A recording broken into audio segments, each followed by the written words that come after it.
Hitler's top soldiers were responsible for some of the most horrific killings in history. But even those who were closest to him didn't escape the brutal fate they helped create. Reinhard Heydrich, the Butcher of Prague. Reinhard Heydrich, often called the Butcher of Prague, was one of the most feared men in Nazi Germany.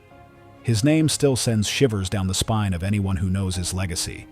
A man whose cold, calculating nature made him one of Hitler's closest allies, Heydrich didn't just follow orders. He became the mastermind behind some of the darkest chapters in history. Mein Führer,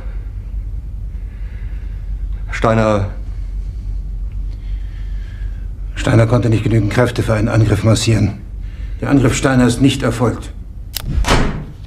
Das war ein Befehl! Der Angriff Steiners war ein Befehl! In 1941, Heydrich was appointed to lead the Reich's Security Main Office, which put him in charge of the Gestapo, the SS, and the SD, all of which were instrumental in crushing any resistance to the Nazi regime. But his reputation wasn't built on just his position. He earned the title of the Butcher of Prague for his brutal actions as protector of Bohemia and Moravia, the Nazi-occupied Czech territories. It was here that Heydrich truly revealed his sadistic side. When he arrived in Prague, he made it clear to the people that resistance was futile. He imposed strict measures of repression. He tortured and executed anyone suspected of opposing the Nazis. Thousands were rounded up, beaten, or shot without trial. He didn't just control with force, he instilled fear at every corner, ensuring that even the slightest whisper of rebellion was crushed before it could grow. But what made Heydrich truly infamous was his central role in planning the final solution, the systematic extermination of 6 million Jews during the Holocaust. He was the driving force behind organizing the Wannsee Conference in 1942, where high-ranking Nazi officials discussed how to implement the mass genocide of Europe's Jewish population.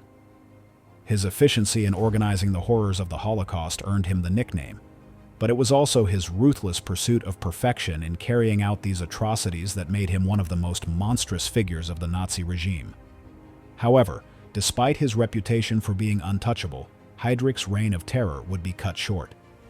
In December 1941, the Czech resistance, with help from British intelligence, planned a daring assassination mission known as Operation Anthropoid. They targeted Heydrich, knowing that if they could eliminate him, it would send a strong message to the Nazi regime.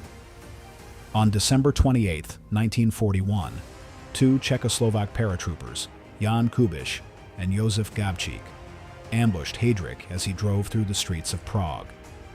The attack was brutal.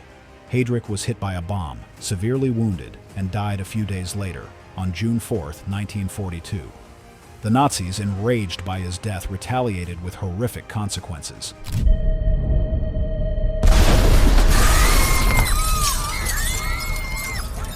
Entire villages were wiped out, and thousands of innocent civilians were killed in retribution. But even though Heydrich's death sparked terrible vengeance, it also marked a turning point. His brutal legacy, and the terror he helped orchestrate, would forever remain etched in history as a chilling reminder of the extent to which a single man could wield power, terror, and death. Heinrich Himmler, the architect of the final solution. Heinrich Himmler was the mastermind behind one of the most horrific plans ever devised in human history, the final solution, the systematic attempt to wipe out an entire race. Himmler wasn't just another high-ranking Nazi official. He was the dark genius who helped craft the Nazi vision of mass murder. His name is synonymous with evil, and for good reason. As head of the SS, Schutzstaffel, Himmler held one of the most powerful positions in Hitler's regime. Under his command, the SS became the most feared military and police force in the Third Reich. Himmler's cold, calculating demeanor made him the perfect person to oversee the genocide of millions. But it wasn't just his role in the Holocaust that made him one of the most brutal figures in history.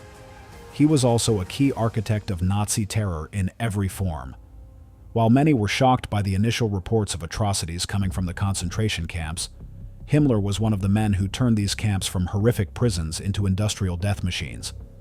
He oversaw the construction of extermination camps like Auschwitz, Treblinka, and Belzec, where people, mainly Jews, were sent to die in gas chambers. Himmler's involvement in the execution of the Holocaust was chilling. He didn't just give orders, he was personally invested in seeing the genocide carried out with efficiency. He made sure everything from transportation to the gas chambers ran like clockwork, pushing forward the mass extermination without a single sign of remorse. But what made Himmler particularly terrifying was his belief in the pseudo-scientific racial theories that justified the killings. He convinced himself that what he was doing wasn't just necessary, it was righteous. Himmler saw himself as a guardian of the Nazi ideal, and he felt no guilt in carrying out the murder of millions. He spoke of the cleansing of Europe and considered the annihilation of Jews, Roma people, disabled individuals, and political dissidents as a sacred mission for the Aryan race. Yet, as much as he relished in power and violence, Himmler's reign wasn't without its eventual cracks. In the later years of World War II, as the Allies began to push the Nazi forces back, Himmler realized that the war was lost. He tried to negotiate peace with the Allies, hoping to preserve his own life, but by then, the full scale of the atrocities he had orchestrated was becoming impossible to hide. His desperate attempts to distance himself from the regime's crimes made him look even more cowardly. When Germany finally fell in 1945, Himmler tried to flee, hiding under a false identity, but his fate was sealed. He was captured by British forces, and on May 23, 1945, just a few days after his arrest, Himmler committed suicide by swallowing a cyanide capsule. The man who had helped orchestrate one of history's greatest atrocities met a brutal, cowardly end. Despite his death, the legacy of Himmler's role in the Holocaust lives on, a grim reminder of the terrifying power of ideology and the unimaginable consequences when evil is given free rein. Heinrich Himmler wasn't just a cog in the Nazi machine. He was the architect of its most terrifying crime, a man who believed in his own twisted vision of purity. And though he tried to escape the weight of his deeds, history would never forget the true scale of the devastation he caused. Joseph Goebbels, the mastermind of Nazi propaganda. Joseph Goebbels was the man who twisted truth and turned lies into tools of power. As the Minister of Propaganda for Nazi Germany, Goebbels used his position to manipulate the masses and control what they saw, heard, and believed. He didn't just spread hatred and fear. He crafted a narrative that turned Adolf Hitler into a godlike figure and convinced millions to follow him blindly. Goebbels was more than a political strategist. He was a master at using propaganda to shape the minds of an entire nation. Goebbels was deeply devoted to Hitler and believed in the Nazi cause with unwavering zeal. He was instrumental in crafting the image of the Führer, portraying him as Germany's savior and a symbol of strength and unity. The Nazi regime was built on lies, and Goebbels was the architect of this twisted reality. He understood that to control a population, you had to control what they knew, and he did this through films, speeches, newspapers, and even art. If there was one thing Goebbels knew, it was how to use media as a weapon. One of his most significant contributions to Nazi propaganda was the use of mass rallies and public spectacles, where Goebbels made sure every speech, every image, and every moment reinforced Hitler's vision of Nazi supremacy. These events were designed not just to rally the troops, but to create a sense of collective identity, to make people feel that they were part of something much bigger than themselves, a race destined for greatness. The goal was simple: to make the German people believe in Nazi ideology so deeply that they would willingly commit atrocities. Goebbels' propaganda machine wasn't just about spreading Nazi ideals, it was also about dehumanizing the enemies of the state. One of his most brutal campaigns was the demonization of Jews, portraying them as vermin or parasites who threatened the purity of the Aryan race. This constant barrage of hate-filled imagery and rhetoric made it easier for ordinary people to justify the atrocities committed during the Holocaust. Goebbels knew how to manipulate fear, and by the time the mass killings began, many Germans were already convinced that exterminating Jews was a necessary step to saving their country. But what truly made Goebbels terrifying wasn't just his skill at manipulating public opinion. It was his complete lack of remorse. He believed in the Nazi cause so strongly that he viewed his role as something noble, even righteous. His lies were wrapped in a veneer of righteousness, making them even more dangerous. He would stop at nothing to maintain Hitler's power and spread the poison of Nazi ideology. However, as the war came to a close and Germany began to lose, Goebbels' unwavering loyalty to Hitler would lead to his downfall. As the Soviet and Allied forces closed in on Berlin, Goebbels and his wife, Magda, decided to end their lives rather than face capture. On May 1, 1945, they killed their 6 children before taking their own lives. Goebbels' death was symbolic of the crumbling of the Nazi regime, but his propaganda still lives on in the history books, serving as a grim reminder of how words and images can be used to manipulate entire populations. Joseph Goebbels wasn't just a propagandist, he was the creator of a nightmare. His ability to turn hatred into a tool of war and power is a terrifying example of how dangerous and destructive propaganda can be. His legacy serves as a warning to future generations about the power of persuasion and the lengths to which a person will go to control the truth. Adolf Eichmann, the architect of the final solution. Adolf Eichmann's name is forever linked to the Holocaust. He wasn't just a Nazi bureaucrat, he was a key figure in organizing the mass transportation of millions of Jews to concentration and extermination camps. Eichmann's role in the final solution made him one of the most infamous figures in history, and his actions would leave an indelible stain on humanity's collective memory. Born in Germany in 1906, Eichmann's rise within the Nazi ranks was not driven by ideology alone. It was driven by an obsession with efficiency and order. He wasn't a fanatical anti-Semite like other top Nazi officials, but he was willing to do whatever it took to maintain the Nazi machine's functionality. To Eichmann, the final solution wasn't a morally questionable act. It was simply a task to be carried out. He saw the mass extermination of Jews as just another administrative job, another cog in the gears of the Nazi war machine. Eichmann's main responsibility was organizing the logistics of the Holocaust.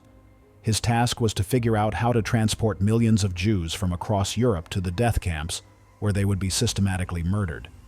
He created schedules, routes, and transportation systems for the trains that would take Jews from their homes to the concentration camps.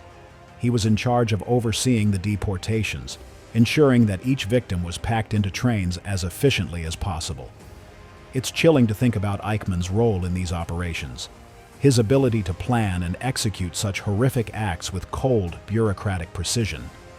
To him, it was all just a matter of coordination. But Eichmann wasn't just sitting in an office making arrangements. He was on the ground, overseeing the roundup of Jews, the confiscation of their homes and property, and their forced relocation to ghettos before being sent to their deaths. He personally attended meetings with other high-ranking Nazis to plan the extermination process. He wasn't simply a participant in the crimes. He was one of the key architects of the Holocaust, one of the men who helped make genocide a systematic reality. What makes Eichmann particularly horrifying is his lack of remorse. When he was captured in 1960 after fleeing to Argentina, Eichmann tried to defend himself by claiming that he was merely following orders. In his defense during his trial in Israel, Eichmann insisted that he was just a cog in the Nazi bureaucracy, an obedient servant doing his job.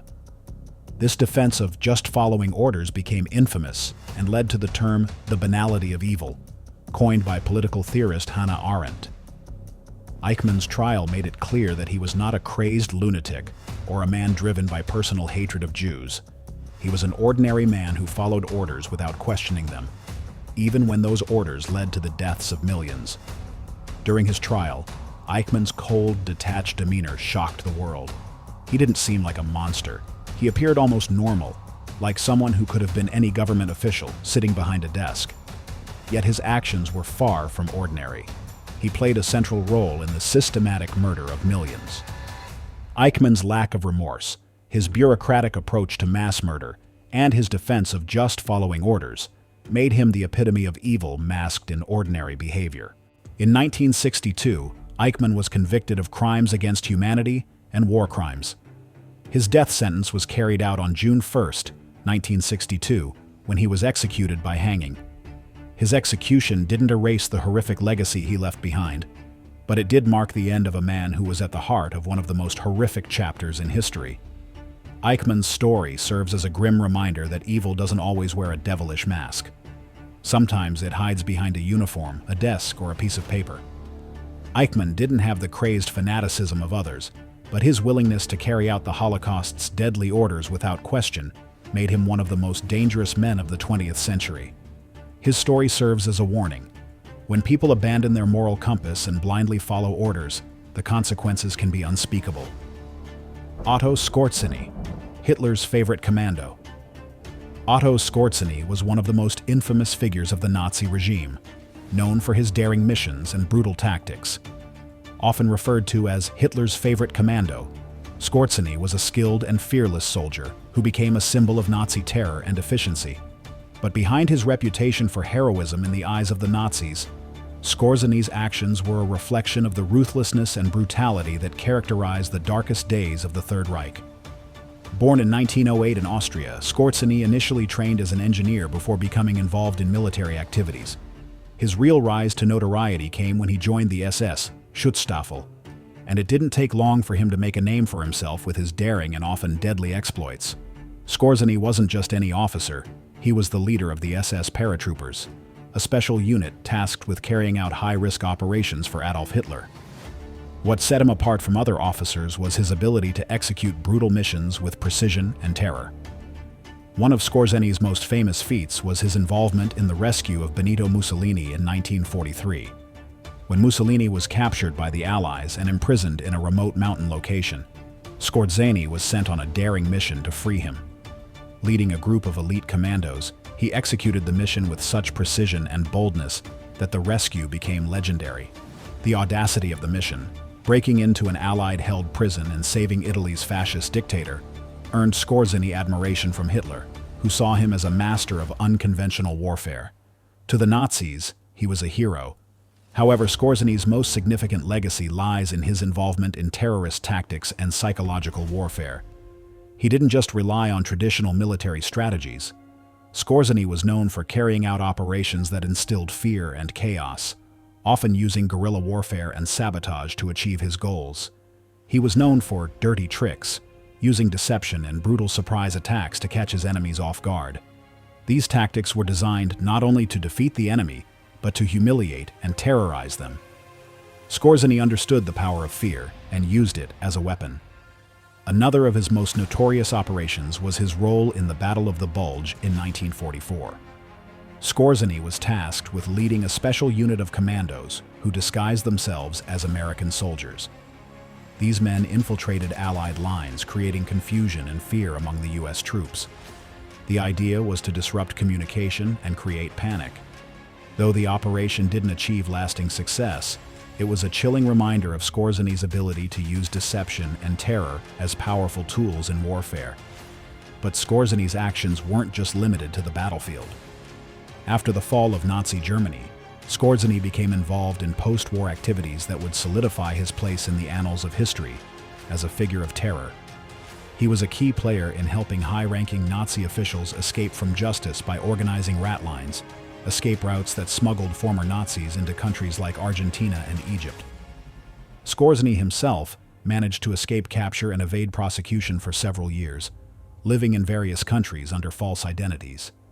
In post-war Europe, Skorzeny worked as a mercenary for various dictators, continuing his pattern of aiding oppressive regimes. He provided military training and guidance to various right-wing factions, and was even involved in Middle Eastern politics, supporting Arab nationalists. His post-war activities continued to be controversial, with some even alleging that he played a role in terrorist activities in the Middle East. Skorzeny's legacy is a complex one. To the Nazis, he was a hero, a fearless leader who carried out daring operations and instilled fear in the hearts of the enemy. But to the rest of the world, he was a symbol of the brutal, violent tactics of the Third Reich. Skorzeny's expertise in psychological warfare and terror, along with his post-war activities, earned him a place among the most infamous figures of the Nazi regime. He wasn't just a soldier.